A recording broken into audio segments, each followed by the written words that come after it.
টানা তাপ প্রবাহের পর অবশেষে স্বস্তির বৃষ্টি নামল মাদারীপুরের শিবচর সহ ৫ উপজেলায়।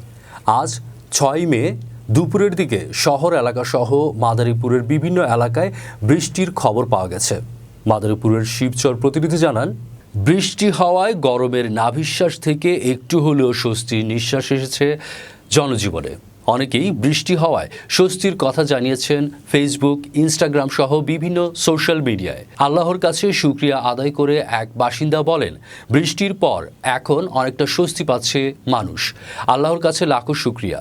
প্রসঙ্গত, গত ১ মাস ধরে মাদারীপুর সহ বাংলাদেশের ওপর দিয়ে বয়ে যাওয়া তীব্র তাপপ্রবাহ, সূর্যের প্রখরতায় দিনে রাতে প্রায় একই তাপমাত্রা পরিলক্ষিত হচ্ছে। ফলে সূর্য অস্ত গেলেও মানুষের ভোগান্তি কমতি ছিল না। রাতের বেলাও প্রচণ্ড গরমে সবাইকে হাঁসফাঁস করতে দেখা যায়।